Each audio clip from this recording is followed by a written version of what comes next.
Jeff Sommers, you went from teacher to ice cream tycoon. Can you talk about the inspiration for Izzy's ice cream? Yeah, Larry and I were customers of Grand Old Creamery in St. Paul, and it was a ways from our home, and we thought, what about an ice cream shop in our neighborhood, near our house? And so we thought about it. We had memories of Captain Frosty's out of Pinckney, Michigan, near Ann Arbor when I was in graduate school.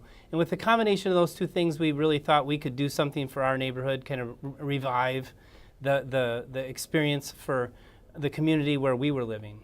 And what were some of the biggest challenges for getting Izzy's off the ground? So we didn't know how to make ice cream, so we bought a book online, taught ourselves how to make ice cream, rented some space, built it all out, and we mortgaged the house once. It ended up not being enough money to get it off the ground, so we mortgaged it a second time. And we paid ourselves back by 2009, and so in about 9 years we'd really built the initial foundation for our brand.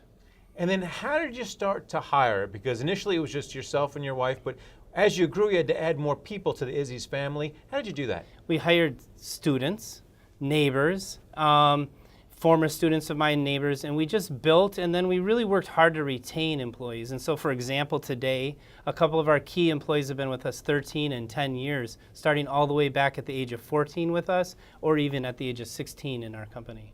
And did you allow them to do every part of the process when you were starting out? Because a lot of times, an owner or a founder would want to micromanage. Did you delegate or did you micromanage? Delegate all the way from the very beginning. Part of being a middle school teacher, I think I had in my mind's eye always, and from the beginning, that I needed to rely on the team to get the job done because it's such a heavy lift. And so we've got young people in our company that have done every single job that can be done in the company.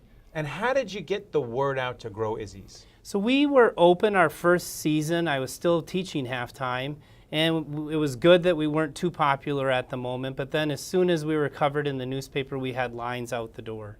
And from that point, we really just think each day is an opportunity to earn the right to be in business tomorrow. And so we're going to leave it all on the table each day, earn that guest experience, loyalty, earn the opportunity to be in business tomorrow. And if you were to go back from where you started and do it differently, what would you change?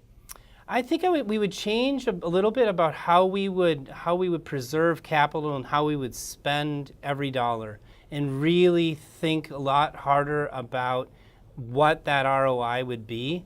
We're super passionate in the beginning, and we weren't thinking about return on investment from a day-to-day basis. And today, with more at stake and more opportunity out there for us to go out and get, each dollar makes is a lot more important than we ever imagined in the early years. So where are you now in terms of stores and flavors, and what are your growth plans? So today we have 2 retail walk-up stores. If we're super busy in the summer, 1,000 guests at each store.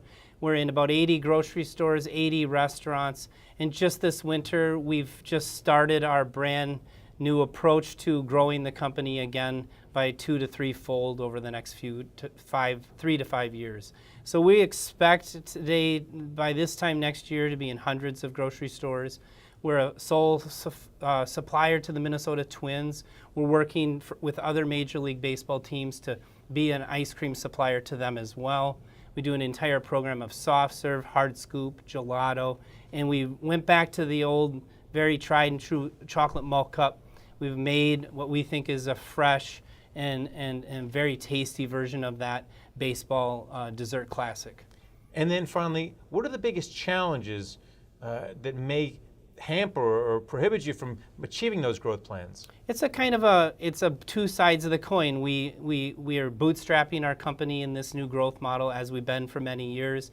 And so it's always challenging to grow at pace with capital limitations. And so we're being really strategic about developing a program where we can really hit some of our objectives and hit the market running. Finally, does anyone ever call you Izzy? Yeah, I get called Mr. Izzy sometimes, Right, or the Izzy guy. There's worse things to be called. Thanks a lot for talking. Yes, thank you.